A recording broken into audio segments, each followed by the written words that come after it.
Hello दोस्तों, कैसे हैं आप सब। Welcome to our channel. आज जो हम चैप्टर पढ़ेंगे वो है रियल नंबर्स। हमने रियल नंबर्स एक्चुअली मेरी पिछली वीडियो में भी डिस्कस किया है। इसके बारे में हमने काफ़ी चीज़ें देखी, डिस्कस किया हमने पिछले वीडियो के अंदर, जैसे नेचुरल नंबर्स क्या होते हैं और रैशनल नंबर क्या होते हैं, होल नंबर क्या होते हैं, इंटीजर्स क्या होते हैं।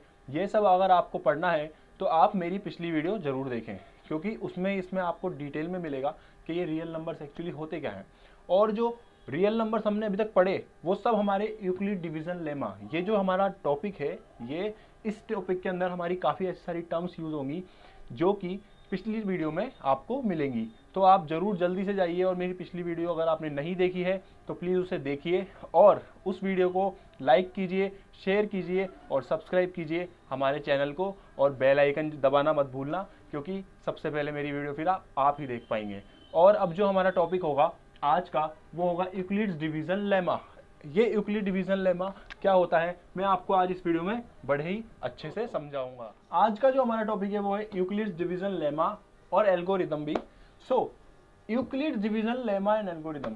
एक चीज हमेशा याद रखना दोस्तों, कभी भी आप कोई भी चीज प्रॉब्लम सॉल्व कर रहे हो ना, तो उससे पहले आप उसके नाम को जरूर पढ़ें, या फिर कोई भी आंसर अगर आप सॉल्व कर रहे हैं या न्यूमेरिकल सॉल्व कर रहे हैं तो उसके क्वेश्चन को हम अच्छे से पढ़ना हमें ज़रूरी है। उसी तरह से यहाँ पे नाम पे ज़रा जोर दीजिएगा। इस नाम से ही आपको समझ में आ जाएगा आधा तो कि ये इस यूक्लिड डिवीजन लेमा और एल्गोरिदम के बारे में जो हम बात कर रहे हैं इसका मतलब क्या है। देखो, Euclid's division lemma and algorithm. Euclid's क्या है? यूक्लिड एक मैथमेटिशियन है। यूक्लिड्स डिवीजन लेमा, उसने क्या किया, डिवाइड करने का लेमा एल्गोरिदम दिया। अब ये लेमा और एल्गोरिदम में क्या डिफरेंस है ये मैं आपको बताऊंगा। ये यूक्लिड एक्चुअली दोस्तों वही है मैथमेटिशियन है जिसने हमें यूक्लिड ज्योमेट्री प्रोवाइड की, ठीक है, जिसमें हमने कॉन्ग्रुएंसी पढ़ी, ठीक है, और भी बहुत सारी चीजें हमने पढ़ी। तो ये हमारा यूक्लिड डिवीजन लेमा और एल्गोरिदम है। अब मैं आपको समझाता हूं कि लेमा और एल्गोरिदम में क्या डिफरेंस है।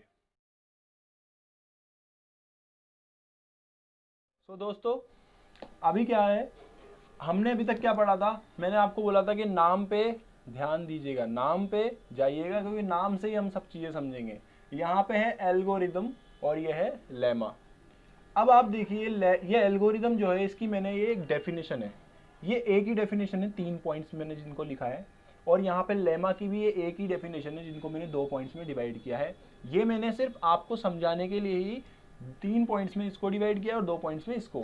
आइए हम समझते हैं कि एल्गोरिदम और लेमा क्या है और इनके बीच के डिफरेंस क्या है। एल्गोरिदम क्या होते हैं ना दोस्तों, एल्गोरिदम एक्चुअली होते हैं series of well defined steps. इसका मतलब series of well defined steps, यानी ये कुछ वेल डिफाइंड स्टेप्स हैं, मतलब जिनको फॉलो करने पर हमें क्या मिलता है, एक पर्टिकुलर प्रोसीजर मिलता है, which provides a procedure. In steps को कुछ स्टेप्स है उनको वेल डिफाइंड मैनर में हमने अरेंज किया और उससे हमें एक प्रोवाइड हुआ एक प्रोसीजर। जैसे अगर मैं कोई चीज़ बनाता हूँ, मान लीजिए अगर मुझे कुछ भी क्रिएट करना है या कुछ भी बनाना है, अगर मैं बोलूँ मुझे 1 कप चाय बनानी है, तो चाय बनाने का कुछ एक पर्टिकुलर प्रोसीजर है कि नहीं है। पहले हम क्या करेंगे, हम पहले दूध डालेंगे, फिर उसके अंदर हम चाय पत्ती डालेंगे, फिर शुगर और चाय पत्ती डालकर हम चाय बनाएंगे। तो वो एक पूरा एक प्रोसीजर है, ठीक है। वैसे ही एल्गोरिदम भी क्या है, एक प्रोसीजर है, या इसको आप प्रोसेस बोल सकते हो। किसके लिए ये प्रोसीजर क्यों है, क्या करना है इस प्रोसीजर को यूज करके, हमें एक पर्टिकुलर प्रॉब्लम को सॉल्व करना है। तो ये क्या है, series of well defined steps, कुछ स्टेप्स है जिनको वेल डिफाइंड मैनर में हमने जमाया, अरेंज किया, जिसको जमाने से हमें एक प्रोवाइड्स अ प्रोसीजर, उससे हमें एक प्रोसीजर मिला। प्रोसीजर मिलने के बाद उस प्रोसीजर को हमने यूज किया और उससे हमने एक प्रॉब्लम सॉल्व करी। तो ये क्या हो गया, एल्गोरिदम। जैसे अगर मैं बोलूं मुझे किसी भी प्रॉब्लम को सॉल्व करना है, कोई न्यूमेरिकल को सॉल्व करना है, तो मुझे पहले क्या चीजें चाहिए होंगी, कुछ वेल डिफाइंड स्टेप्स चाहिए होंगे, ठीक है। स्टेप्स को यूज करके मैं प्रोसीजर मिलेगा मुझे एक, और प्रोसीजर मिलने के बाद मैं उस प्रॉब्लम को सॉल्व कर दूंगा। अब हम चलते हैं लेमा क्या होता है। लेमा क्या होता है ना दोस्तों, it is a proven statement. Definition को अच्छे से पढ़िएगा, डेफिनेशन में ही सब कुछ छुपा है। और इसके नाम में ही सब कुछ छुपा है। It is a proven statement, ये एक पहले से ही प्रूव स्टेटमेंट है, ठीक है, प्रूव स्टेटमेंट है, चलो ठीक है भैया है, तो हम क्या करें, स्टेटमेंट है। अब उस स्टेटमेंट का करें क्या, उस स्टेटमेंट को हमें क्या करना है, जो चीजें प्रूव्ड नहीं है उन्हें प्रूव करने के लिए यूज करना है। So used to prove another statement, this is lemma. So it is a proven statement used to prove another statement, यही हमारा क्या है दोस्तों, लेमा है। ठीक है दोस्तों, तो अभी हम देखते हैं कि एल्गोरिदम लेमा, यहां पे हमारे इस चैप्टर में एल्गोरिदम लेमा वर्ड यूज में आएंगे। कैसे, इस चैप्टर में लेमा क्या काम आ रहा है, मतलब प्रूवन स्टेटमेंट जो पहले से ही प्रूव्ड स्टेटमेंट है वो क्या काम आ रही है वो हम देखेंगे। अभी अगर हम देखें, अगर मैं इसका आपको एक एग्जांपल दूं, प्रूवन स्टेटमेंट यानी जैसे मैं एक एग्जांपल दूं, ए, यहीं पे लिखता हूं ए प्लस बी का होल स्क्वायर, क्या होता है ये, a square plus b square plus 2ab। तो दोस्तों ये क्या है, ये किसी मैथमेटिशियन ने पहले से ही प्रूव की हुई है, ठीक है ना, तो इसे ये प्रूव्ड स्टेटमेंट है। इस स्टेटमेंट को यूज करेंगे हम, कोई एक हमारे पास नई प्रॉब्लम आ गई मान लो, उसको प्रूव करने के लिए, तो वो हमारी क्या हो जाएगी, वो जो हमने यूज करी वो हो गई हमारी लेमा। अब हम आगे चलते हैं दोस्तों इसमें, इसको फर्दर समझने के लिए। सो दोस्तों अभी हमने पढ़ा लेमा क्या होता है, it is a proven statement which is use to prove another statement. लेकिन यहां पे वो प्रूव स्टेटमेंट कौन सी है और किस स्टेटमेंट को प्रूव करने के वो काम आ रही है वो हम देखेंगे। यहां पे नाम से देखो आप कौन सी स्टेटमेंट हमारे पास प्रूवन है जो हम यूज कर रहे हैं, यूक्लिड्स की डिवीजन लेमा, यानी जो डिवाइड करने की हम प्रोसेस सदियों से यूज करते आ रहे हैं ना, वही यहाँ पे प्रूवन स्टेटमेंट है। और किस चीज को प्रूव करने के काम आएगी, ये जो चैप्टर में हम यूक्लिड डिवीजन लेमा और एल्गोरिदम जो series of well defined steps मैंने आपको बताई, वो हम क्या करेंगे, यूज करेंगे यहाँ पे, किस लिए, HCF को फाइंड करने के लिए। HCF क्या होता है यहाँ पे, हाईएस्ट कॉमन फैक्टर। तो Euclid division lemma, division lemma, अभी आपने डिवीजन करना तो आपको आता ही होगा। जैसे अगर मैं नॉर्मल सा एग्जांपल लेता हूँ, ज़्यादा टाइम वेस्ट नहीं करें ताकि हम 8 को 2 से डिवाइड करूंगा, तो 8 को 2 से डिवाइड करने की प्रोसेस क्या है हमारे पास, कौन सी स्टेटमेंट है हमारे पास, series of well defined steps कौन सी हैं जिनको यूज करके मैं 8 को 2 से डिवाइड करूंगा। तो 2 से 8 को डिवाइड करूंगा तो यहाँ पर मेरे पास क्या आ जाएगा 4, यहाँ पे मेरे पास रिमाइंडर बचेगा 0। तो यहाँ पे मैंने एक series of well defined steps को यूज किया। कैसे, पहले भाई मैंने यहाँ पे 2 लिखा और ये एक पर्टिकुलर स्ट्रक्चर मैंने यहाँ पे फॉर्म किया। 8 यहाँ पे लिखा डिविडेंट, ठीक है, ये हमारा डिविडेंट हो गया, ठीक है, डिविडेंट लिखा। फिर मैंने यहाँ पे डिवीजर लिखा, भाई कौन किसको डिवाइड करने वाला है तो ये डिवीजर, ठीक है। फिर उसके बाद मेरे पास जो क्वेश्चन आया वो क्या है यहाँ पे 4, ठीक है, और बचा हमारे पास एंड में रिमाइंडर 0।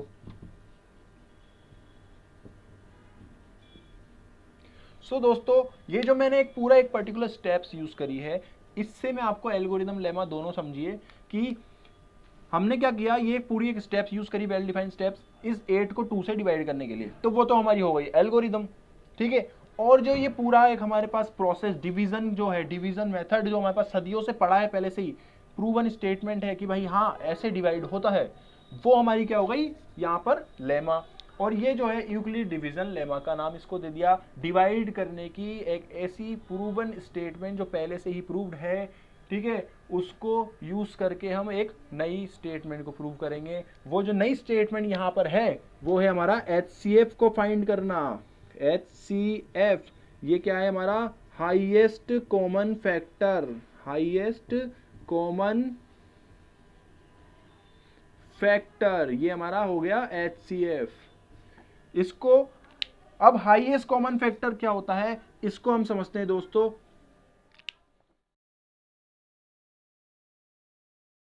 दोस्तों अभी इससे पहले हमने क्या समझा, यूक्लिड डिवीजन लेमा और एल्गोरिदम क्या होता है। अब यूक्लिड डिवीजन लेमा क्या था, proven statement which is used to prove another statement. तो जो इस स्टेटमेंट को प्रूव करना है वो यही स्टेटमेंट है हमारी highest common factor. Highest common factor को ही हम क्या करेंगे, फाइंड आउट करेंगे यहाँ पर यूक्लिड डिवीजन एल्गोरिदम को यूज करके। ठीक है, मैं आपको बिल्कुल बेसिक से पढ़ाऊंगा ताकि आपको एक एक चीज जो है क्लियर होती चली जाए। ठीक है, अब आप हाईएस्ट कॉमन फैक्टर को कैसे समझिए, देखिए ये दो जो पॉइंट मैंने लिखे हैं इनको ध्यान रखना कभी भी हाईएस्ट कॉमन फैक्टर को निकालने के लिए। क्या क्या, एक तो पहला लार्जेस्ट नंबर हमें देखना है, दूसरा कॉमन क्या है। ठीक है, ये दोनों ही हमें यूज करने पड़ेंगे HCF को फाइंड करने में। ठीक है ना, मैं आपको एक एग्जांपल यहाँ पे बताता हूँ दोस्तों कैसे हम HCF फाइंड करेंगे, लेकिन उससे पहले जो हमारी बुक के अंदर स्टेप दी हुई है एल्गोरिदम की वो क्या है वो देख लेते हैं। ठीक है, जो यूक्लिड ने हमारे को दी ना,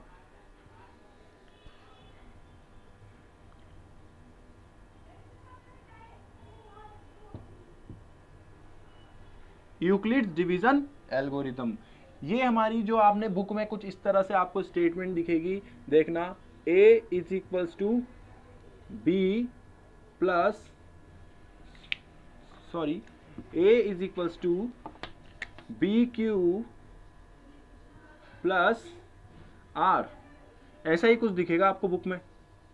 ठीक है, तो मैं आपको इस स्टेटमेंट को काफ़ी आसानी तरीके से समझाऊंगा, तो आप ये कंफ्यूज मत होइएगा, अरे बुक में ऐसा दिया हुआ है, ये काफ़ी बच्चों के लिए डाउट रहता है। ठीक है, तो ये A is equal to b q plus r, ये हमारे पास स्टेटमेंट आपको बुक में मिलेगी। तो यहाँ पर A क्या है एक्चुअली, और B क्या है, Q क्या है और R क्या है।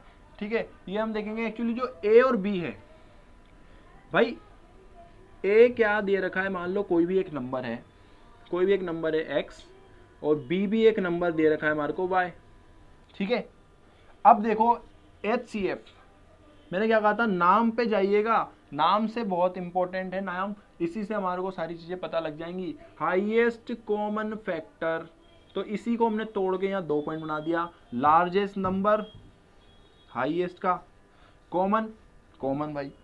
ठीक है, तो कॉमन के लिए हमें कम से कम 2 चीज तो चाहिए, 2 नंबर तो चाहिए होंगे ना, तो इसलिए यहाँ पे देखो A और B 2 नंबर ले लिए, A B, ये 3 का भी निकाल सकते हो आप, ठीक है, 4 का भी निकाल सकते हो, लेकिन अभी हम सिर्फ 2 का पढ़ेंगे क्योंकि आपके काम का 2 का ही है। ठीक है, तो A और B ये 2 चीजें तो हमें चाहिए कि 2 नंबर, जैसे अभी मुझे कुछ भी कॉमन लेना है, मान लो एक स्टेटमेंट, एक अगर मैं कुछ यहाँ पे टर्म्स लिखता हूँ 2x प्लस 4y, ठीक है, मुझे इसमें से कुछ कॉमन लेना है, तो मुझे इन दोनों की जरूरत है। अब मेरे पास अगर एक ही 2x है तो मैं इसमें से क्या कॉमन लूंगा, कुछ कॉमन आ रहा है, कैसे आएगा, क्योंकि 2 चीज तो चाहिए मुझे कॉमन लेने के लिए। तो यहाँ पे से मैं क्या कॉमन ले सकता हूँ, यहाँ से मैं 2 को कॉमन ले सकता हूँ और स्टेटमेंट बन जाएगी ये, और ये इक्वेशन बन जाएगी 2x plus 2y in bracket. ठीक है ना, तो यहाँ पे मेरे पास 2 चीजें होनी चाहिए कॉमन निकालने के लिए। तो ये जो 2 चीजें हैं वो ये A और B, ये A और B एक्चुअली 2 नंबर्स हैं जिनका हमें HCF निकालना है। ठीक है दोस्तों, तो अभी हम HCF निकालना समझते हैं।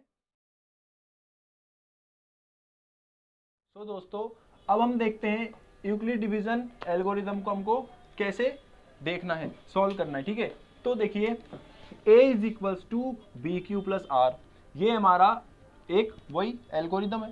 ठीक है, सॉल्व करने का एक एल्गोरिदम है, ये एक प्रूवन स्टेटमेंट है एक तरह से। ठीक है, कैसे ये डिवाइड करने की स्टेटमेंट है मैं आपको बताऊंगा वो कैसे। यहाँ पे देखिए A मैंने यहाँ पे लिखा है लार्जर नंबर, B मैंने लिखा है स्मॉलर नंबर, ठीक है, और Q और R अभी क्या है मैं आपको बताता हूँ। भाई अगर कुछ 2 डिफरेंट नंबर है तो या तो दोनों नंबर में से एक बड़ा होगा एक छोटा होगा, दोनों इक्वल होंगे, उनके बीच में कॉमन फैक्टर क्या निकलेगा वो तो हमें एक ही पता ही है भाई। अगर मान लो मैं लिखता हूँ 20, तो 20 है, 20 के बीच में तो सारी चीज़ें कॉमन सी हैं, वो खुद ही आपस में कॉमन है, तो दो नंबर होने चाहिए, एक बड़ा और एक छोटा। ठीक है, यूक्लिड डिवीजन एल्गोरिदम को सॉल्व करके यूज करके HCF फाइंड करने के लिए यहाँ पे हमारे पास कंडीशन दी हुई है 2।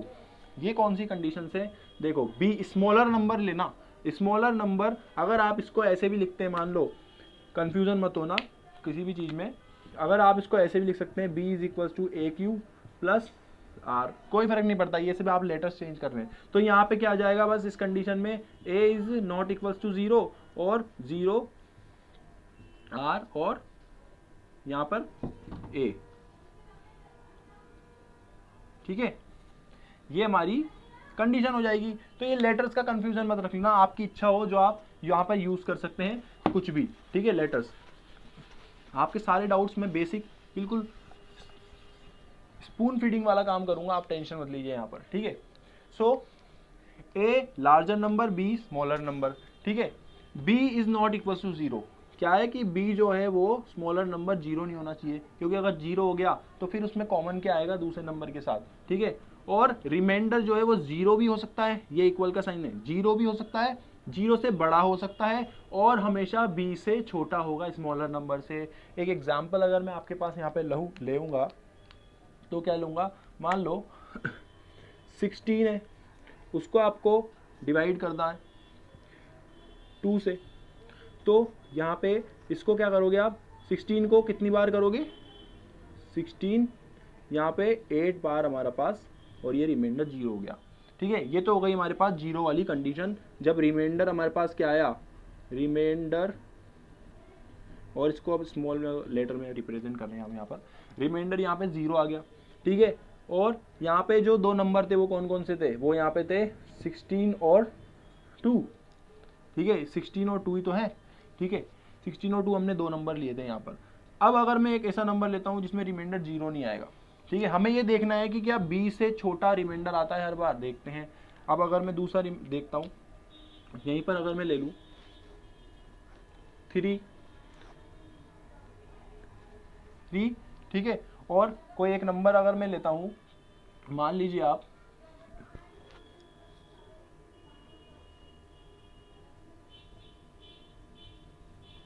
331, ये एक नंबर में लेता हूँ, 3 से मैं इसको क्या करूँगा, डिवाइड करूँगा, तो 3 से कितनी बार जाएगा, ये 1 बार, ठीक है, ये हमारे पास 0।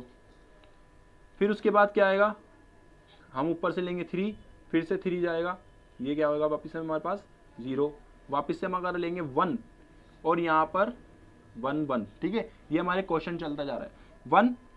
अब ये जो 3 है ये 1 को डिवाइड कर सकता है, नहीं कर सकता, हमें यहाँ पे एक 0 लेना पड़ेगा और डेसिमल में डिजिट जाएंगी, ठीक है। तो यहाँ पे हमारा रिमाइंडर क्या आ गया 1, ये रिमाइंडर हमारे पास क्या आ गया 1, और ये हमारे पास क्या था b स्मॉलर नंबर, क्योंकि यहाँ पर जो नंबर है वो क्या है 3 3 1 और 3, ये दो ही तो नंबर है।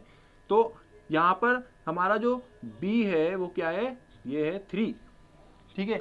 देखो b से स्मॉलर आ रहा है, नहीं आ रहा नंबर, रिमाइंडर 1, 3 से 1 छोटा होता है, ठीक है। तो हमारा रिमाइंडर क्या आ गया, smaller than b, but condition क्या हो गई, greater than 0 but smaller than b, ये हमारी यहाँ पे कंडीशन बनती है, ठीक है। तो ये इसी तरह से हमारे को ये जो हमने यूज किया हुआ है ना डिवाइड, यही हमें यूज करना है इस HCF को फाइंड करने के लिए। यही हमारी क्या है, प्रूवन स्टेटमेंट लेमा जो मैंने आपको बताया था, ये हमारी प्रूवन स्टेटमेंट है ना, ये एक फिक्स्ड स्टेटमेंट है हमारे पास, ये हमारे पास एक प्रोसीजर है पहले से ही जो पता है कि भाई डिवाइड हम ऐसे करते हैं, तो इसी को यूज करके हम क्या करेंगे, HCF फाइंड करेंगे।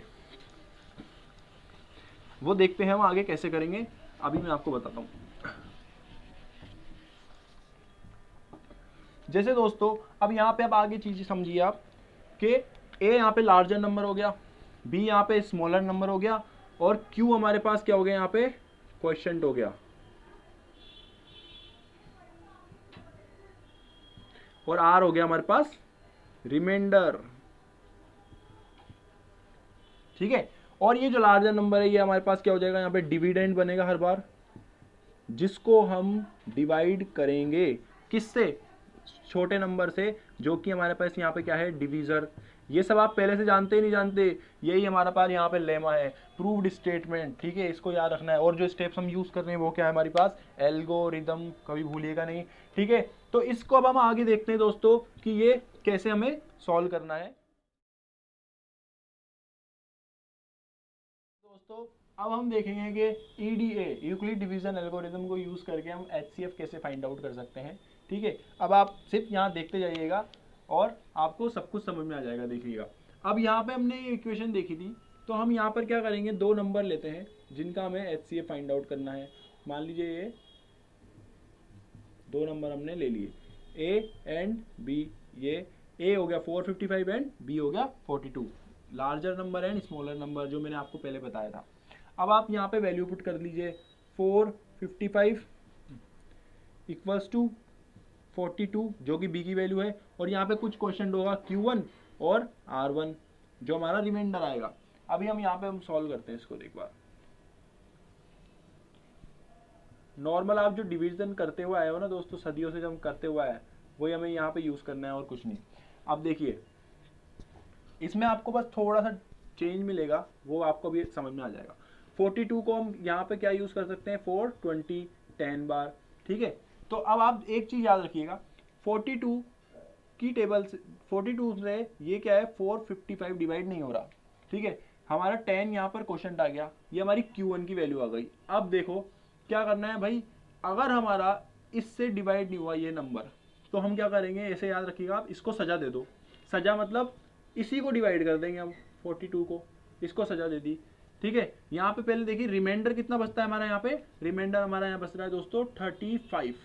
तो ये जो रिमाइंडर है ना, इसको हम बना देंगे डिविजर, और ये 42 डिविडेंड जो था, ये डिविजर था पहले वाला, इसको हम यहाँ बना देंगे डिविडेंड, इसको हम सजा दे देंगे यहाँ पर। तो सजा यहाँ पे हम देंगे इसको 35 से, ये गया, और यहाँ पर हमारा कितनी बार हो गया 1। हमारा जो Q2 आ गया, ये हमारा आ गया Q1, ये हो गया हमारा यहाँ पे Q2, ठीक है। और यहाँ पर 42 में से 35 हमारा गया, तो यहाँ बचा 7। अब देखो फिर से रिमाइंडर 0 से बड़ा आ गया।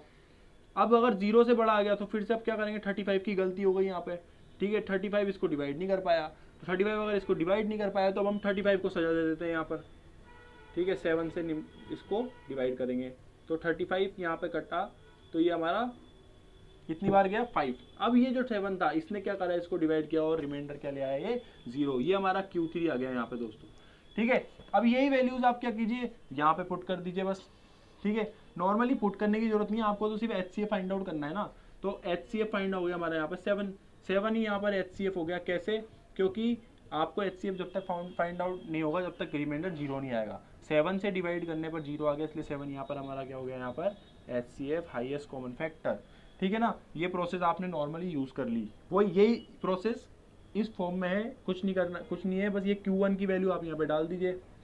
ये Q1 आप डालोगे 10, ठीक है, इक्वेशन बनती जाएगी, कुछ नहीं है, आप ऐसे ही निकाल लीजिएगा, आपको HCF ही निकालना है सिर्फ, ठीक है। रिमाइंडर हमारा क्या आया था यहाँ पे 35। इस इक्वेशन को देखिए, मैं इसको इसमें पुट कर रहा हूँ। फिर हमारी ये इक्वेशन जो है अभी सॉल्व नहीं हुई, क्योंकि 0 यहाँ पर रिमाइंडर नहीं आया। तो अब हम क्या करेंगे, 42 को यहाँ पे डिविडेंड बना दिया हमने, तो वही हम कर रहे हैं यहाँ पर, ठीक है। फिर क्या आया था अगला हमारा रिमाइंडर 35, रिमाइंडर से डिविजर बना था हमारा यहाँ पर, इसको हमने किससे मल्टीप्लाई किया, Q2। क्वेश्चन हमारा आया Q2 1, और फिर रिमाइंडर फिर भी हमारा बच गया 7। अभी भी ये इक्वेशन पूरी नहीं हुई, तो उसके बाद फिर 35 को हमने सजा दी थी, ठीक है। 35 और 7 से हमने क्या किया, इसको 5 बार किया, तो ये हमारा 0 आ गया रिमाइंडर। तो हमारा जो 7 है, जिसके डिवाइड करने पर 0 आया, वही हमारा हो गया HCF, ठीक है दोस्तों। तो यही हमारा HCF निकालने का पूरा प्रोसेस है। इससे आप कोई भी 2 नंबर का HCF निकाल सकते हैं, 2 नंबर 3 नंबर, ठीक है। 3 नंबर अभी आपके यूज़ का नहीं है, 3 नंबर अभी मैंने आपको बताया भी नहीं है, ठीक है। तो इसलिए आपका ये HCF निकालने का जो प्रोसेस है वो दोस्तों अभी हमारा क्या आया था, HCF 44 55 और 42 के बीच में वो आया था हमारा 7। अब आप इसको चेक कर सकते हैं। देखिए मैंने आपको HCF में 2 चीज़ें बताई थी, जैसा कि मैंने आपको कहा था कि आप क्या करना, नाम पे ध्यान रखना, नाम में सब कुछ है भाई। ये जो थ्योरी दे रखी है ना, नाम में क्या रखा है, ये सब बिल्कुल गलत थ्योरी है, इस पर मत जाइएगा आप, ठीक है। तो हमने क्या 2 पॉइंट मैंने आपको बताए थे, एक तो लार्जेस्ट नंबर याद रखो आप, दूसरा आप क्या याद रखो, कॉमन नंबर, कॉमन, ठीक है। लार्जेस्ट नंबर और कॉमन को आप याद रखो, ठीक है।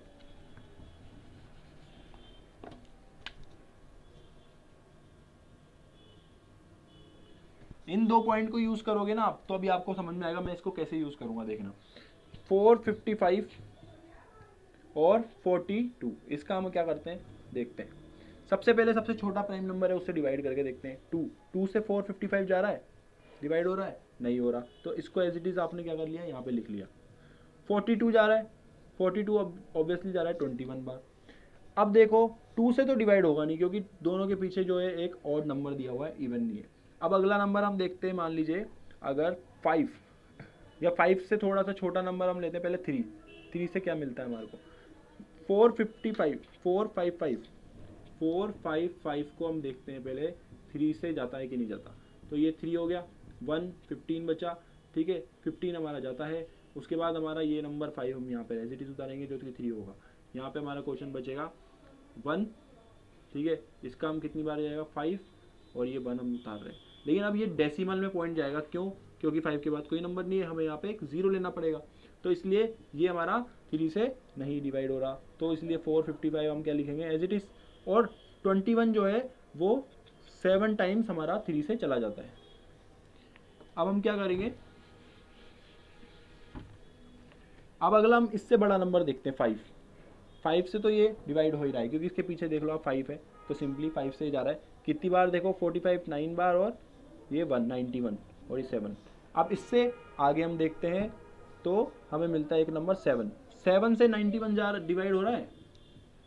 7 2 1 21 7 1 जा 7, और ये यहाँ पे 2 बचा तो 2, और ये 1 हमने लिया तो 7 3 जा 21 13 टाइम्स। तो ये 13 टाइम्स हो गया, ठीक है। और ये 7 हमने एज इट इज 7 नहीं सॉरी ये 1 टाइम्स ये चला गया हमारा 7 से 7 1 टाइम चला गया। तो अब बचा हमारे पास 13, तो 13 के अलावा किसी से जाएगा नहीं, क्योंकि ये खुद ही एक प्राइम नंबर है। तो ये 1 और 1। तो अब आपको क्या देखना है, इसमें से इस मेथड से अगर आप HCF निकालना चाहें तो कैसे निकालेंगे, ये 2 पॉइंट अब याद रखना। लार्जेस्ट नंबर पहली चीज, दूसरी चीज कॉमन। सबसे पहले हम पहला पॉइंट देखते हैं, लार्जेस्ट नंबर कौन सा है। इधर इस वाली लाइन में देखना है आपको, लार्जेस्ट नंबर कौन सा है, इधर नहीं जाना। लार्जेस्ट नंबर हमारा देखो यहाँ पे 13 है, लार्जेस्ट नंबर तो दिख रहा है हमारे को। दूसरा पॉइंट है कॉमन, क्या ये दोनों नंबर को कॉमनली डिवाइड कर रहा है, यानी दोनों नंबर का क्या ये फैक्टर है। तो देखो 455 को तो ये डिवाइड कर रहा है, लेकिन ये 42 को डिवाइड नहीं कर रहा 13। तो हमारा जो ये हो गया ये कॉमन, तो कॉमन नहीं है, लार्जर नंबर तो हमारे को मिल गया ये। अब हम देखते हैं कि 7 जो है, क्योंकि 13 से छोटा कौन सा है 7, लार्जर। अब भाई 13 के बाद लार्जर नंबर तो 7 ही है ना, तो 7 देखते हैं हम, देख लिया। अब 7 कॉमन देखते हैं, कॉमन है क्या। 7 देखो 91 में भी कॉमन है और 7 में भी कॉमन है, तो यानी दोनों का फैक्टर है। तो यानी हमारे पास ये क्या हो गया, हमारा highest common factor of these 2 numbers. तो हमारे पास HCF यहाँ पे क्या आ गया 7, ये सही है हमारा, बिल्कुल परफेक्ट है, ठीक है। तो आप HCF यहाँ पे ऐसे निकाल सकते हैं। तो दोस्तों अभी तक हमने पूरा यूक्लिड डिवीजन लेमा और एल्गोरिदम पढ़ लिया। अब हम क्या करेंगे, यूक्लिड डिवीजन एल्गोरिदम को हम इस क्वेश्चन में अप्लाई करेंगे। ये उसके बेस पे कुछ क्वेश्चन है, हम देखेंगे, एक ही क्वेश्चन देखेंगे। और हमने अभी तक पढ़ा था कि यूक्लिड डिवीजन लेमा या एल्गोरिदम, उसकी 2 चीज़ें आप जरूर याद रखिएगा, जो मैं इसको शॉर्ट फॉर्म में लिख रहा हूँ, यूक्लिड डिवीजन एल्गोरिदम, ठीक है। एक तो ये हमारा पहला HCF फाइंड करने में काम आ गया भाई, पहला पॉइंट नोट कर लेना, HCF फाइंड करने के काम आ गया। और दूसरा किसके काम आया, दूसरा ये जो हम अभी करने वाले हैं, फॉर फाइंडिंग द प्रॉपर्टीज।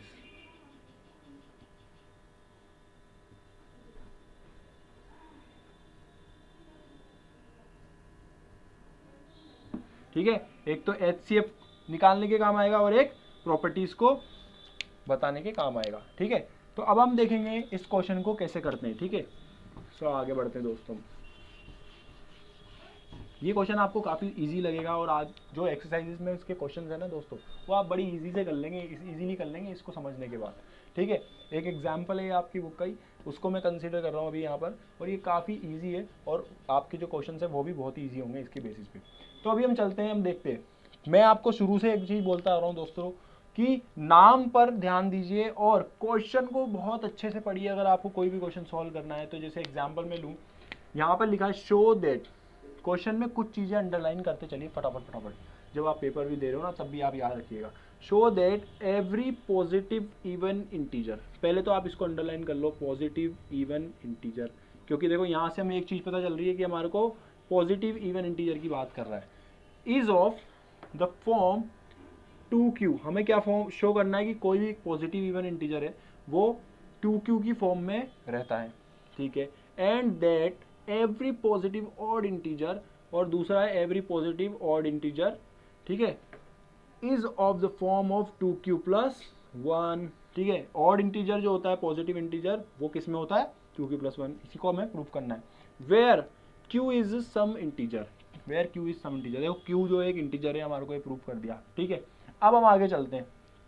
देखो दोस्तों, अब इस क्वेश्चन को हम कैसे सॉल्व करेंगे, आप बस बने रहिए मेरे साथ, बड़ा ही आसान से आपका ये हो जाएगा।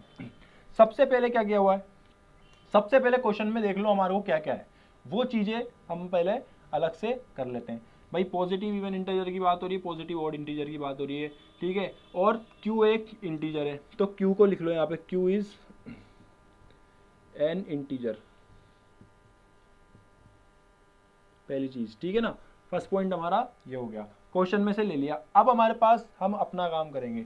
देखो अब हम क्या करते हैं ना, a को एक पॉजिटिव इंटीजर लो। पॉजिटिव इंटीजर क्यों लेना है ना, अब a को पॉजिटिव इंटीजर लेना है, इवन भी नहीं लेना ऑड भी नहीं लेना, क्योंकि अपन को दोनों के लिए सॉल्व करना है, पहली चीज। दूसरी चीज क्या है कि यहाँ पे हमें इंटीजर ही लेना है और पॉजिटिव ही लेना है, क्योंकि क्वेश्चन में लिखा है। हमें क्या प्रूव करना है कि पॉजिटिव इवन इंटीजर जो है वो 2q की फॉर्म में होता है, और या फिर ऑड पॉजिटिव इंटीजर जो है वो 2q प्लस 1 की फॉर्म में होता है। तो यहाँ से पता चल गया कि a को हम क्या लेंगे, कंसीडर करेंगे positive integer, not even positive integer. So a हमको क्या करना है, let it be a positive integer, positive integer, ठीक है। ये a की हमारी हमने कंसीडर कर लिया। तो दोस्तों अब हम क्या करते हैं ना, अब हमारे पास एक और चीज है b, ठीक है ना। यूक्लिड डिवीजन एल्गोरिथम की जो इक्वेशन है वो क्या होती है, a is equals to b q plus हमारे पास r, ठीक है ना। तो हमारे को b की भी जरूरत है, a की भी जरूरत है, q हमारे को अभी इंटीजर दे रखा है, ठीक है। b को हम कंसीडर करेंगे यहाँ पे 2, क्यों, क्योंकि हमारे को किस फॉर्म में कहाँ लाना है आंसर, 2q प्लस 1, ठीक है। यहाँ से ये चीज याद रखना, क्वेश्चन में जो दिया हुआ है ना b को उसी के अनुसार लेंगे अपन, देखो क्वेश्चन से मल्टीप्लाइड हो रहा है ना, तो 2 हमारे को b की वैल्यू लेनी पड़ेगी। अब देखो इससे एक चीज और क्लियर हो जाती है आपके पास, एक स्टेप आप सही लिखोगे ना, दूसरी स्टेप आपकी अपने आप क्लियर हो जाएगी। कैसे, देखो हमने एक कंडीशन हम शुरू से पढ़ते आ रहे हैं, क्या पढ़ते आ रहे हैं कि जो हमारा b होता है वो नॉट इक्वल टू 0 होता है, पहली चीज। दूसरी चीज हम दूसरा क्या देखते आ रहे हैं कि 0 से r जो है वो या तो बराबर होता है या फिर बड़ा होता है, ठीक है, या फिर b से छोटा होता है। और यहाँ पे हमारे पास b की वैल्यू कितनी दे रखी दोस्तों, यहाँ पे b की वैल्यू हमारे पास दे रखी है 2, ठीक है। तो अब r जो है, हम यहाँ पे बात कर रहे हैं पॉजिटिव इंटीजर्स की, r पॉजिटिव इंटीजर्स में आएगा, रेशनल नंबर की, इरेशनल नंबर किसी की भी बात नहीं कर रहे हैं यहाँ पर हम। तो यहाँ पर जो r है वो 0 से बराबर या फिर 0 या फिर 2 से छोटा, तो r की कितनी कौन सी वैल्यू बनती है, पहले आप देख लो। r जो है हमारे पास दो वैल्यू बनेगी, या तो 0 या 1, यही बनेगी, यही तो बनेगी दोस्तों। तो 0 और 1 r की वैल्यू आ गई। देखो दूसरा स्टेप किया, तीसरा स्टेप अपने आप आ गया। अब इसके बाद हम क्या करेंगे, ये सारी इक्वेशन वैल्यू जो करेंगे हमारे पास, इनको आप अगर आसानी से करना चाहते हैं ना, तो आप क्या करिएगा, इनको इक्वेशन नाम दे दीजिएगा। इक्वेशन ये 1 हो गई, मान लो इक्वेशन 2 हो गई, इसको इक्वेशन नंबर a दे दो, कुछ भी दे दो, आपकी इच्छा है जो, ठीक है। अब आप क्या करो, पुट 1 and 2, या फिर अभी मैं क्या करता हूँ, सिंपली इसको लिख सकता हूँ a is equal to 2q plus r। अब जो चीज समझने वाली है ना वो देखिएगा आप, इसमें आपको ध्यान रखना है, क्या रखना है, देखो a is equal to 2q plus r है, ठीक है। अब हमारे को क्या प्रूव करना है, पहले हम इसकी तरफ देखते हैं। पहली कंडीशन जो हमारे पास है, ये केस 1 ले लेते हैं, इसको हम केस 1, ठीक है, ये केस 1 ले लेते हैं। केस 1 में क्या करना है, देखो हम क्या कर रहे हैं, इवन इंटीजर प्रूव करना है, पॉजिटिव इवन इंटीजर हमारे को, कि वो 2q की फॉर्म में होता है।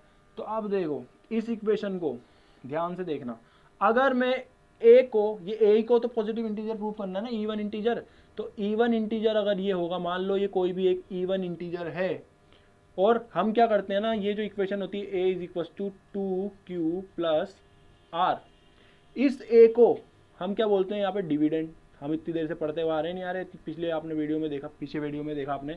और ये जो 2 होता है ना, ये डिवीज़र का काम करता है यहाँ पे, करता है नहीं करता दोस्तों, ठीक है, डिवीज़र का काम करता है, ठीक है। ये डिविडेंड हो गया, डिवीज़र हो गया। अब एक चीज़ देखो, अगर कोई इवन इंटीजर होगा पॉजिटिव, वो 2 से अगर डिवाइड होगा तो हमारे पास रिमाइंडर क्या बचेगा एंड में, बताइए आप।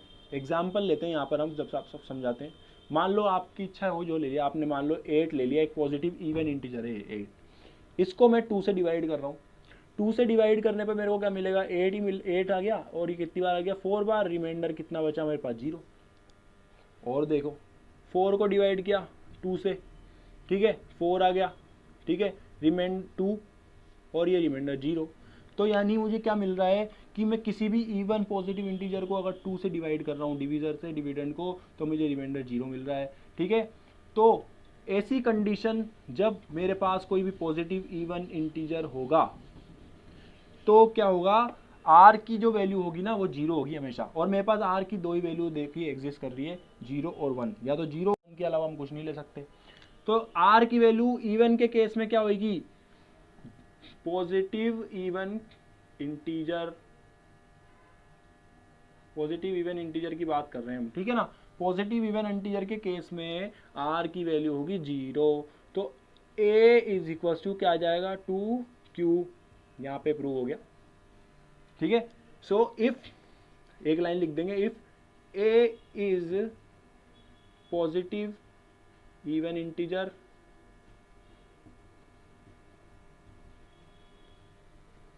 then we can write it in form a is equals to 2q। ये चीज़ हमारे को पता लग गई भाई, लग गई पता, ठीक है। आप इसको नोट भी कर सकते हैं। मैं अब इधर का थोड़ा रब करता हूँ दोस्तों, ठीक है ना। केस 2 हम देखेंगे ऑड इंटीजर के लिए। केस 1 आपको मैं उम्मीद करता हूँ समझ में आ गया हो, नहीं आया हो तो आप वीडियो को पीछे कर सकते हैं और दोबारा से देख ले सकते हैं समझ में, ठीक है ना। ये कोरोना ने एक काम बहुत अच्छा कर दिया दोस्तों, ऑनलाइन पढ़ाई हो रही है लेकिन बार बार पीछे देख करके कितनी बार देखो कोई फर्क नहीं पड़ता, ठीक है ना दोस्तों। तो अब हम केस 2 पे आ जाते हैं, थोड़ा लाल पेन से लिख लेता हूँ, थोड़ा अच्छा दिखता है। केस 2, केस 2 क्या बोलता है भाई हमारे को, कि हमारे को क्या प्रूव करना है कि ए इज,